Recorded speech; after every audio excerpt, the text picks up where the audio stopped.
My dad's music to me is, and like everybody has their own opinion, but to me, nobody has beaten his music. Michael Jackson's son has made a plea to the media to cease spreading rumors about his late father. Did you know this?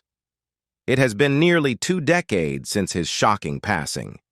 Yet the scandals surrounding Michael Jackson show no signs of abating. Many wonder, at this rate, how long can Michael Jackson's fame last? 10 years, 20 years, or even 100 years? In order to quell this worrying contagion, his son made the bold decision to tell the whole truth about his father. Hold your breath to listen to his honest sharing. Michael Jackson's son began by answering the question about why his father had multiple nose surgeries. We all know that Michael Jackson's appearance underwent significant changes over the course of his career, sparking widespread speculation and fascination. Central to these changes was his battle with vitiligo, a skin pigmentation disorder that results in patches of skin losing their pigment, causing lighter areas to appear on the body.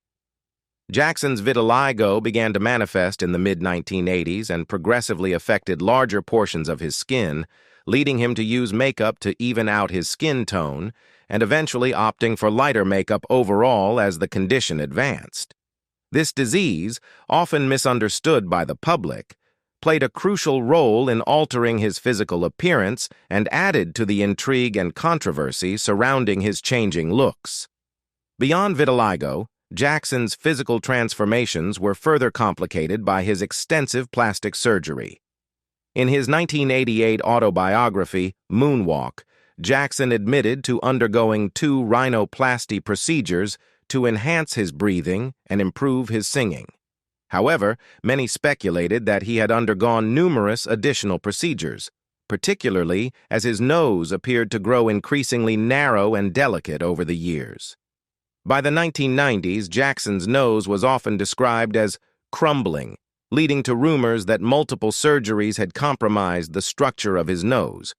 Jackson's motivations for these surgeries may have been deeply personal and rooted in a history of bullying and familial ridicule. From a young age, Jackson was subjected to taunts and cruel nicknames from his father and brothers, who often called him Big Nose. The relentless teasing left a lasting impact on Jackson's self-esteem and body image. According to a report by the Washington Post, the ridicule he endured as a 9-year-old left emotional scars that arguably drove him to seek cosmetic surgery as a means of erasing these painful memories and reshaping his appearance to align with an idealized self-image. The psychological impact of Jackson's childhood experiences cannot be understated. Growing up in the public eye as the lead singer of the Jackson 5, Jackson was under constant scrutiny. The combination of public and private pressures may have contributed to his decision to alter his appearance. Cosmetic surgery provided a means to reclaim control over his image, a form of self-expression that allowed him to redefine his identity on his own terms. However, Jackson's transformation was not solely about his nose. Over the years, his entire facial structure seemed to change, including his cheekbones, lips, and jawline. These changes, combined with his use of makeup and wigs, created a persona that was both enigmatic and otherworldly. Jackson's evolving appearance became a part of his larger-than-life persona, fueling media speculation and public fascination. During his years of artistic activity, there were negative rumors about Michael Jackson's unhappy childhood. To relieve this spread, his son decided to speak up. He said that Michael Jackson's childhood was far from ordinary. As the lead singer of the Jackson 5, he was thrust into the limelight at a very young age, a move that would shape the rest of his life. This early exposure to fame came with a significant cost, the loss of a normal childhood. In an interview with Rabbi Shmuley Boteach, Jackson poignantly described his longing for the simple pleasures of childhood, such as playing outside and making friends. Instead, he spent countless hours in the recording studio, a sacrifice that left a deep emotional scar. Jackson's description of his childhood encapsulates a profound sense of isolation and yearning. He recounted how he would sit in the recording studio, looking out at a park across the street where children played. "I could see the park right across the street," he told Botich, "but I had to go to the other building and work until late at night making the albums. I sat there looking at the kids with tears running down my face, and I would say, 'I am trapped, and I have to do this for the rest of my life.'" This imagery of a young boy gazing longingly at other children, unable to join them, underscores the stark reality of his situation. His work obligations overshadowed the carefree experiences that define childhood, leaving him with a profound sense of entrapment. The impact of this lost childhood extended beyond mere longing for play. Jackson's inability to maintain a sense of normalcy reportedly caused deep emotional damage. He described feeling so lonely during his childhood, a sentiment echoed by many child stars who have struggled with the pressures of fame. With no friends and no one to confide in, Jackson often found himself retreating to his room, where he would sit and cry. This isolation and lack of companionship exacerbated his feelings of loneliness and contributed to a sense of emotional neglect. Jackson's experiences highlight the darker side of child stardom. While his talent and success brought him worldwide fame, they also robbed him of fundamental aspects of growing up. The pressures and demands of his career left little room for the development of personal relationships and the exploration of self-identity, which are crucial during childhood. This void in his formative years had long-lasting effects, influencing his behavior and choices in adulthood. In seeking to reclaim the childhood he never had, Jackson's adult life was marked by efforts to recreate the innocence and joy he missed out on. His creation of the Neverland Ranch, complete with amusement park rides and a zoo, can be seen as an attempt to capture the childhood he was denied. This sanctuary was not just a place of escape for Jackson, but also a means of sharing the joy and wonder of childhood with others, particularly sick and disadvantaged children. Neverland became a symbol of his longing for a simpler, happier time, and his desire to provide those experiences for others. Jackson's struggle with his lost childhood also influenced his relationships with children. He often surrounded himself with young friends, seeking the companionship and playfulness he had missed. While these relationships were sometimes misunderstood and led to controversy, they were rooted in Jackson's deep-seated need for the innocent, carefree interactions he had been deprived of. His bond with children was a way for him to connect with the part of himself that remained unfulfilled. Continuing the story of Michael Jackson's horrific childhood, his son has cleared up suspicions about whether Michael was emotionally abused by his father. Regrettably, the answer is yes. Aside from the alleged physical misuse, Michael Jackson reportedly endured significant emotional misuse while growing up, mainly at the hands of his father, Joseph Jackson. This emotional turmoil began early in Michael's life and left lasting scars that influenced his behavior and relationships as an adult. One particularly haunting incident that Michael often recounted was when Joseph decided to teach his children a lesson about the dangers of leaving a window open while they were asleep. According to a report by the Daily Mail, Joseph climbed through an open bedroom window wearing a fright mask. This terrifying experience was intended to instill fear and discipline in the children, but it instead contributed to a deep-seated sense of anxiety and insecurity in Michael. Such extreme measures left a lasting impact, creating a childhood environment that could be described as a waking nightmare. Joseph Jackson's parenting style was not just physically and emotionally intimidating, it was also marked by a significant emotional distance. Unlike many fathers who might show affection and support, Joseph maintained a strict and authoritarian demeanor. He did not dote on his children, despite the fact that their burgeoning music careers were essentially bankrolling the family's lifestyle. This emotional detachment created a complex and fraught relationship between Joseph and his children. A family source revealed to the New York Post that Joseph's approach to fatherhood was so rigid that he did not even allow his children to call him Dad. Instead, they were instructed to refer to him as Joseph, stripping away any semblance of paternal warmth and closeness. This insistence on formality and distance further alienated Michael and his siblings, who craved the affection and approval that they seldom received from their father. Michael Jackson's son said his father surrounded himself with puppets. Despite his larger-than-life stage presence, his father was known to suffer from extreme shyness. This paradox of a global superstar who felt intense bashfulness around people is both intriguing and poignant. Jackson's struggle with shyness extended far beyond the typical nervousness that many people experience. It was a profound challenge that influenced various aspects of his life, leading him to develop unique coping mechanisms. One of the most unusual yet telling ways Jackson reportedly managed his shyness was by surrounding himself with life-size mannequins. These mannequins served as silent companions, providing a semblance of human presence without the pressure of interaction. Because I felt I needed people, someone, and I didn't have, Jackson confided to Rabbi Shmuley Boteach. I was too shy to be around real people. This admission highlights the depth of his social anxiety and his creative, albeit unconventional, approach to dealing with loneliness. Photographs from inside Jackson's Neverland Ranch, published by The Sun following a 2003 raid during child molestation allegations, reveal a glimpse into this aspect of his private world.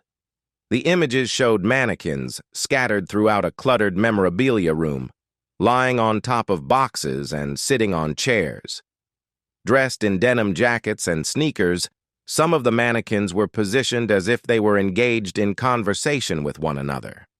These staged interactions perhaps provided Jackson with a comforting illusion of companionship, filling the void left by his shyness and inability to form conventional relationships easily.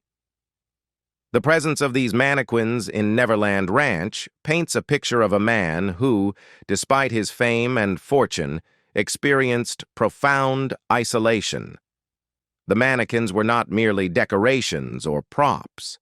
They were a part of Jackson's personal coping strategy to mitigate the loneliness that his shyness brought about.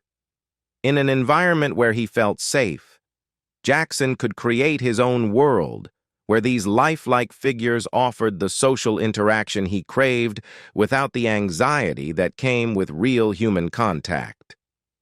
When it comes to Neverland Ranch, there is a sad reason for its construction Michael Jackson hid. We all know this. Michael Jackson's name has become synonymous with Neverland Ranch, a sprawling gated compound he purchased in 1988. The estate, located in Santa Barbara County, California, was more than just a home. It was a reflection of Jackson's unique vision and desire to reclaim the childhood he felt he had missed. Jackson, who spent his early years in the relentless spotlight of the music industry, designed Neverland Ranch to replicate a whimsical and exciting wonderland. The property was transformed into an extraordinary fantasy land, complete with an amusement park, a zoo, and a movie theater. "Everything that I love is behind those gates," Jackson told CBS News in a 2003 interview. His voice carried a mixture of pride and wistfulness as he described the array of attractions within Neverland. "We have elephants and giraffes and crocodiles and every kind of tiger and lion." This eclectic mix of animals was part of Jackson's effort to create a magical environment where the lines between reality and fantasy blurred, much like the world of Peter Pan, which heavily inspired the ranch's design and ethos. When asked why he developed this Peter Pan-inspired compound, Jackson's response was both simple and profound. "Because I wanted to have a place where I could create everything that I never had as a child." This statement encapsulates the essence of Neverland Ranch. For Jackson, it was not merely a lavish estate, but a sanctuary where he could experience the joys and freedoms of childhood that had eluded him during his formative years. In addition to the amusement park, the zoo at Neverland was another highlight. It housed a variety of exotic animals, including Jackson's famous pet chimpanzee, Bubbles.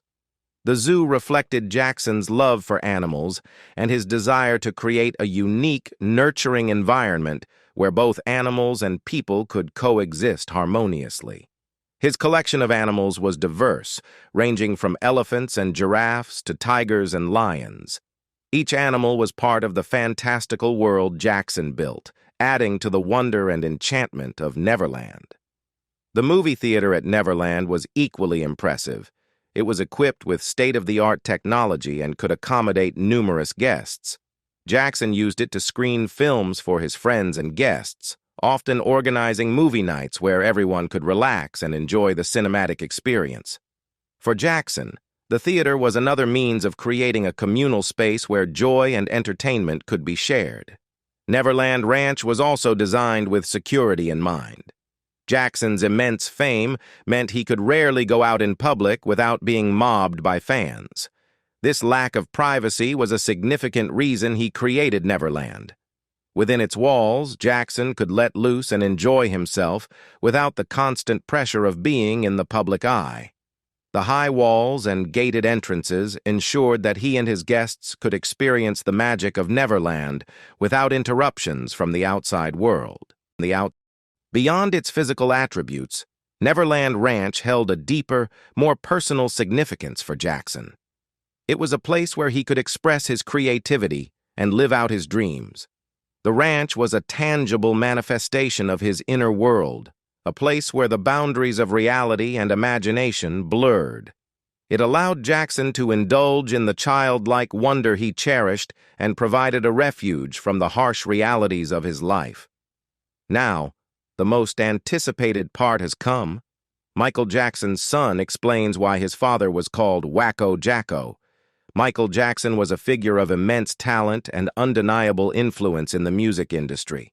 However, his eccentric lifestyle, flamboyant behavior, and childlike demeanor often overshadowed his artistic achievements, making him a frequent target of media ridicule and public scrutiny.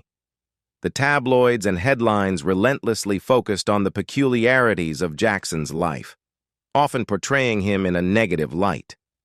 One of the most infamous stories that captured the public's imagination was Jackson's supposed use of an oxygen chamber. It was reported that he believed this hyperbaric oxygen chamber would help him live to the age of 150. Pictures of Jackson lying in this chamber surfaced, fueling rumors and speculation about his fear of aging and obsession with immortality. This image of Jackson as a man desperate to defy the natural aging process became a recurring theme in media portrayals. Another incident that drew widespread attention and criticism was the footage of Jackson dangling his infant son, Prince Michael II, over a hotel balcony ledge in Berlin. The horrifying scene showed Jackson holding the baby with one arm, with only a thin layer of cloth between the child and a potentially fatal fall. Fans and paparazzi below watched in shock and fear, capturing the moment on camera. This act was seen as reckless and dangerous, raising serious concerns about Jackson's judgment and parenting skills. Jackson's relationship with his pet chimpanzee, Bubbles, also became a subject of fascination and mockery. He often dressed Bubbles in matching outfits, taking the chimp to various events and treating him like a member of the family. This unusual companionship was widely reported, contributing to Jackson's image as an eccentric recluse disconnected from reality. The press had a field day with these stories, often ignoring Jackson's numerous philanthropic efforts and contributions to the music industry. The culmination of these and other bizarre behaviors led the media to dub him Wacko Jacko, a nickname that stuck and became synonymous with his eccentricity.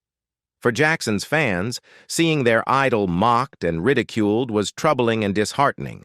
The constant barrage of negative press overshadowed his immense talent and charitable work, reducing him to a caricature in the eyes of many. During Michael Jackson's career, a terrible incident happened, and many people blamed it on his addiction. Michael's son also clarified this. In 1984, Michael Jackson was at the height of his career, known worldwide as the King of Pop. That year, he agreed to film a Pepsi commercial, an event that would unexpectedly alter the course of his life. The commercial, designed to showcase Jackson's electrifying performance of his hit song Billie Jean, was meant to be a spectacular display of pyrotechnics and music. However, what was intended to be a dazzling production turned into a harrowing ordeal. As Jackson performed, a pyrotechnic malfunction occurred, causing a massive explosion. Sparks and flames erupted around him, and tragically, Jackson's hair and body were engulfed in fire. According to the BBC, 3,000 fans who were present on set watched in shock and horror as the accident unfolded. The crowd's cheers quickly turned to gasps and screams as they witnessed the superstar in flames. Remarkably, Jackson remained composed during the incident. Despite the pain and panic, he instinctively covered his burning hair with his jacket in an attempt to smother the flames. His quick thinking likely prevented more severe injuries, but he still suffered second- and third-degree burns to the back of his head and scalp. The image of Jackson being rushed to the hospital, his scalp seared by fire, was etched into the memories of those who witnessed it and became a haunting moment in pop culture history. Jackson's injuries required immediate and extensive medical treatment. He was hospitalized, and doctors worked tirelessly to treat his burns and manage his pain. This traumatic event marked the beginning of a long and difficult journey for Jackson, both physically and emotionally. The burns left him with significant scars, and he underwent multiple surgeries to repair the damage. Some speculate that this incident and the subsequent attempts to remedy the burn scars were what led Jackson down the path of extensive plastic surgery. Before the accident, Jackson had already undergone some cosmetic procedures, including rhinoplasty. However, the severity of his burn injuries necessitated additional surgeries. Over time, his appearance changed dramatically, leading to widespread speculation and rumors about the extent of his plastic surgery. While Jackson admitted to 2 nose jobs in his 1988 autobiography, Moonwalk, it was evident that he had undergone more procedures than he publicly acknowledged. The 1984 accident is also believed to have had a profound impact on Jackson's mental health and pain management. The intense pain from his burns required strong medication, and it is widely speculated that this was the beginning of his alleged addiction to painkillers. Pain management for burn victims often involves potent drugs, and for Jackson, the need to manage his chronic pain may have contributed to his dependency on these medications. Years later, the consequences of this tragic accident were still evident in Jackson's life. The singer's struggles with pain and addiction were well documented, culminating in his untimely death in 2009. Jackson passed away from acute propofol and benzodiazepine intoxication at the age of 50. The lethal cocktail of medications he was taking at the time of his death was, in part, a legacy of the pain and trauma he had endured since that fateful day in 1984. The accident also had a broader impact on Jackson's career and public image. It underscored the extreme lengths to which he went to entertain his fans and the physical and emotional toll of his dedication to his craft. The Pepsi commercial incident became a defining moment in Jackson's life, highlighting both his resilience and the vulnerability that lay beneath his superstar persona. In the years following the accident, Jackson continued to create groundbreaking music and performances. He released iconic albums such as Bad and Dangerous, and his influence on the music industry remained unparalleled. However, the physical and psychological scars from the 1984 accident were never far from the surface. There is an issue that Michael Jackson fans are very concerned about. Does he have an eating disorder? According to his son, Michael Jackson's diet, much like the rest of his life, was subject to intense public scrutiny and speculation. There were numerous rumors about his eating habits, including allegations of an eating disorder, but those close to him often refuted these claims. Kevin McClin, Jackson's former publicist, was one of the key figures who addressed these rumors directly.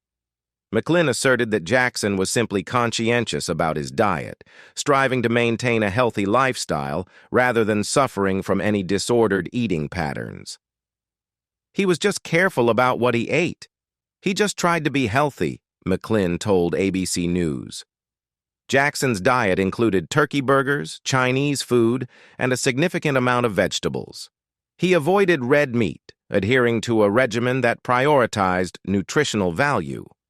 Despite these assurances, concerns about Jackson's eating habits persisted, especially as his physical appearance drew more attention. Randy Phillips, the CEO of AEG Live, the company responsible for promoting Jackson's final This Is It tour, revealed that he had to hire someone specifically to remind Jackson to eat. This admission painted a picture of a man so engrossed in his work and rehearsals that basic necessities like eating could easily be overlooked. Jackson's personal trainer, Lou Ferrigno, added another layer to the narrative, claiming on Good Morning America that the pop star only ate once a day. This statement further fueled the speculation about Jackson's relationship with food. Ferrigno, a former bodybuilder, worked with Jackson to help him stay fit for his grueling performance schedule, but his comment suggested that Jackson's eating habits were far from typical. When Jackson passed away in 2009, the autopsy report provided some concrete data about his physical condition. According to CNN, Jackson weighed 136 pounds and stood 5.7 pop, tall at the time of his death. These statistics indicated a body mass index, BMI, that fell within the normal range, seemingly contradicting the narrative of an emaciated or malnourished individual. However, the rumors and speculations about Jackson's eating habits didn't cease. The public's fascination with his life extended to his diet, and many continued to wonder if his careful eating habits masked deeper issues. The dichotomy between the claims of those close to him and the persistent rumors created a complex picture. On one hand, there were assurances that Jackson was simply health-conscious, and on the other, there were concerns about his erratic eating patterns and the need for external reminders to eat. Michael Jackson is famous in the music industry, and money has certainly never been an issue for him. However, Michael's son said his father actually owed $400 million during his artistic career. The reasons behind Jackson's financial troubles are multifaceted. One significant factor was his lavish lifestyle. Jackson was known for his extravagant spending habits, which included maintaining his iconic Neverland Ranch. This sprawling estate, which he purchased in 1988, was transformed into a fantastical wonderland, complete with amusement park rides, a zoo, and a movie theater. The upkeep of such a property was immensely expensive, contributing heavily to his mounting debts. Another substantial financial burden came from the numerous legal issues Jackson faced throughout his life. In 1993, he settled a child molestation accusation out of court for $25 million. This settlement, among others, drained a significant portion of his wealth. The 2005 trial, in which Jackson was acquitted of 10 felony charges, further exposed his precarious financial situation. The legal fees and the negative publicity surrounding the trial added to his financial woes, pushing his beloved Neverland Ranch to the brink of foreclosure. Jackson's financial management, or lack thereof, also played a role in his economic downfall. Despite his massive earnings, his spending far outpaced his income. He reportedly borrowed heavily against his future earnings and used his assets, including his valuable music catalog, as collateral for loans. This risky financial strategy left him vulnerable when his income streams were disrupted by legal battles and declining record sales in the latter part of his career. The extent of Jackson's financial mismanagement was laid bare during his 2005 trial. It was revealed that he was spending an estimated $30 million annually, far exceeding his income. His financial advisors struggled to rein in his spending, and despite their efforts, his debt continued to balloon. By the time of his death, Jackson was in dire financial straits, with many of his assets leveraged to their limits. However, Jackson's financial fortunes saw a dramatic turnaround posthumously. 8 years after his death, Forbes listed him as the top-earning deceased celebrity of 2017, with earnings reaching $75 million. This remarkable financial recovery was largely due to the efforts of the executors of his estate, who managed to secure a series of lucrative posthumous deals. One of the most significant contributors to this resurgence was the release of Michael Jackson's This Is It, a documentary film that grossed over $260 million worldwide. The film, which showcased Jackson's rehearsals for his planned comeback tour, reignited interest in his music and legacy. In addition to the documentary, the estate capitalized on Jackson's extensive music catalog. They negotiated deals with Sony Music and other companies to re-release his music, resulting in a surge in sales. The estate also benefited from the continued popularity of Jackson's merchandise and licensing deals, which contributed to a significant increase in revenue. By strategically managing Jackson's assets and capitalizing on his enduring legacy, the estate was able to turn a $500 million profit, effectively erasing his debt and securing a financial future for his beneficiaries. Now let's talk about Michael Jackson's most sensitive topic, which is his death. His son said Michael Jackson cried days before his death. Is this a sign? In the days leading up to his tragic death on June 25, 2009, Michael Jackson's health was deteriorating rapidly, and his distress signals were alarming to those around him. Cherilyn Lee, a nurse practitioner who had previously worked with Jackson, received a frantic call from one of Jackson's aides just 4 days before he passed away. The urgency in the aide's voice conveyed that Jackson was in serious trouble and needed immediate medical attention. Lee recounted to the Associated Press via Rolling Stone that during the call she could hear Jackson himself in the background, expressing concerns about his condition.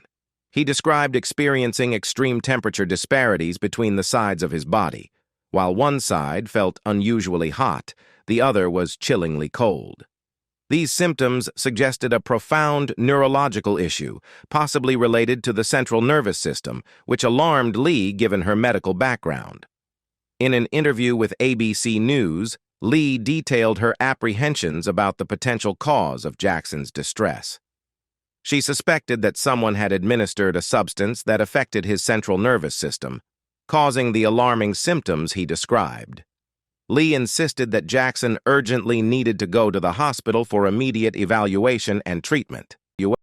The particular drug Lee feared Jackson might have been exposed to was Diprivan, also known as propofol, a potent sedative typically used in hospital settings for anesthesia during surgeries or medical procedures.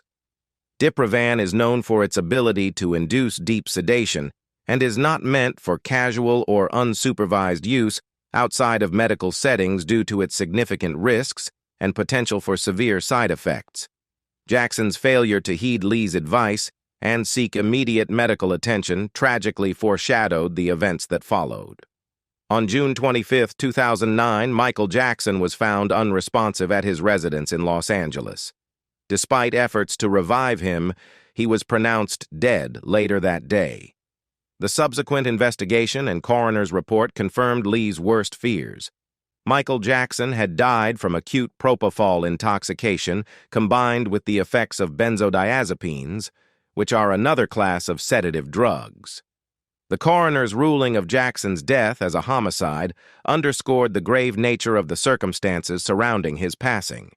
It revealed that the combination of drugs administered to Jackson, particularly propofol, had directly contributed to his death.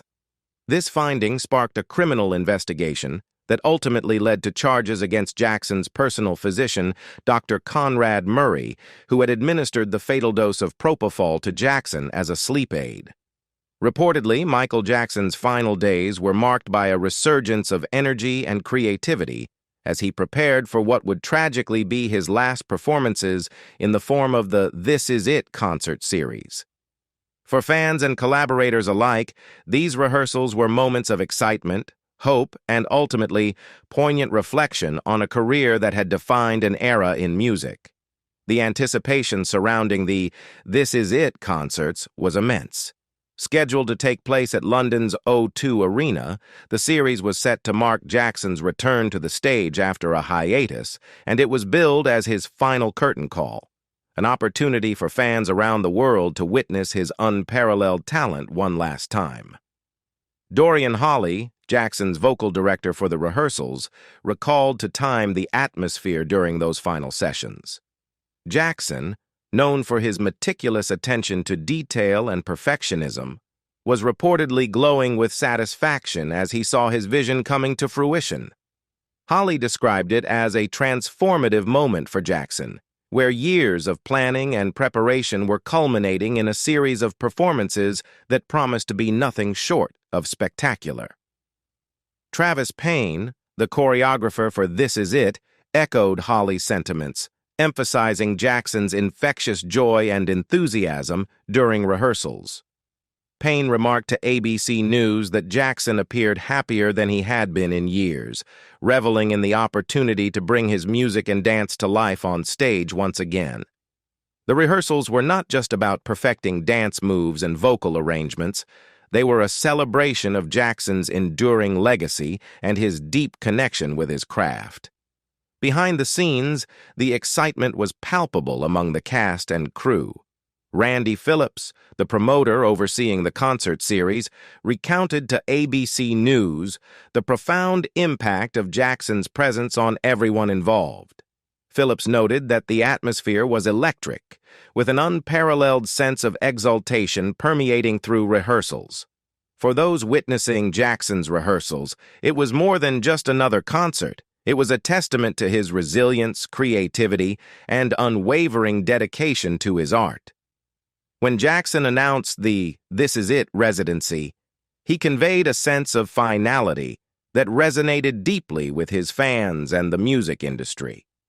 His statement, "When I say this is it really means this is it," underscored the significance of the concerts as a capstone to his illustrious career. For Jackson, it was an opportunity to bid farewell to the stage in a manner befitting his stature, an artist whose impact transcended generations and cultural boundaries. Tragically, Jackson's aspirations for This Is It were cut short. On June 25, 2009, just weeks before the scheduled opening night of the concert series, Jackson passed away unexpectedly at his home in Los Angeles. The news sent shockwaves around the world, leaving fans devastated and the music community mourning the loss of one of its brightest stars. In the aftermath of his death, the This Is It concerts took on a different meaning, a poignant reminder of Jackson's enduring legacy and the indelible mark he left on popular music.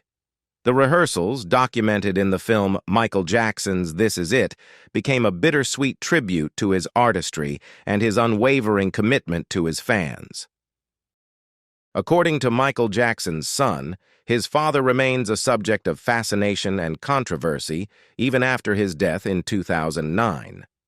His legacy has been explored through various documentaries, the most notable being the 2018 documentary The Last Days of Michael Jackson and the highly contentious 2019 documentary Leaving Neverland.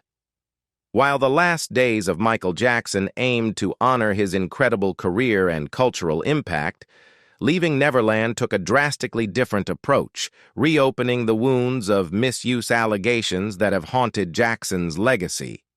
Leaving Neverland is a 4-hour film that features detailed testimonies from James Safechuck and Wade Robson, two men who allege that Jackson misused them when they were children. Safechuck, who came forward with his allegations in 2014, and Robson, who initially defended Jackson during the 2005 child molestation trial but changed his stance in 2016, share their stories with disarming eloquence and self-possession. According to Variety, the film meticulously details how Jackson allegedly befriended these boys, starting when they were just 7 and 11 years old, and then subjected them to years of misuse. The documentary suggests that Safechuck and Robson were far from the only victims of Jackson's predatory behavior. The film premiered at the Sundance Film Festival in January 2019, where it quickly became one of the most talked about and polarizing pieces of cinema in recent years. Directed by Dan Reed, Leaving Neverland dives deep into the personal and emotional scars left on Safechuck and Robson, painting a harrowing picture of manipulation and betrayal. The documentary does not shy away from graphic details, making it a challenging but essential viewing for those seeking to understand the full scope of the allegations against Jackson. The impact of Leaving Neverland was immediate and profound. It reignited debates about Jackson's legacy and whether his artistic contributions could or should be separated from his alleged misconduct. Many fans and members of the public were left grappling with their perceptions of Jackson, torn between their admiration for his music and the disturbing allegations brought to light in the film. Jackson's surviving family members have been vehement in their defense of the late pop star. In a statement released via Rolling Stone, they condemned the documentary as a public lynching, asserting that Jackson is not here to defend himself and suggesting that the allegations would not have been made if he were alive. "Michael always turned the other cheek," the family stated, emphasizing their belief in his innocence and decrying what they see as an unjust attack on his character. The Jackson estate also took legal action in response to the documentary. They filed a $100 million lawsuit against HBO, the network that aired Leaving Neverland, accusing the broadcaster of breaching a non-disparagement clause from a 1992 contract. The estate's lawsuit argued that the documentary constituted a character assassination and was an attempt to profit from the controversy surrounding Jackson's legacy. Despite the backlash from Jackson's family and estate, Leaving Neverland received critical acclaim and won a Primetime Emmy Award for Outstanding Documentary or Non-Fiction Special. The film's success underscored the complexity of Jackson's legacy and the ongoing struggle to reconcile his extraordinary contributions to music and culture with the serious and disturbing allegations against him. What do you think about Michael Jackson's scandalous rumors? Leave us your comments in the section below. We hope you have found this helpful video. Don't forget to leave a like, share, and subscribe to the channel if you like it. Thank you for watching this, and see you in the next videos. Goodbye.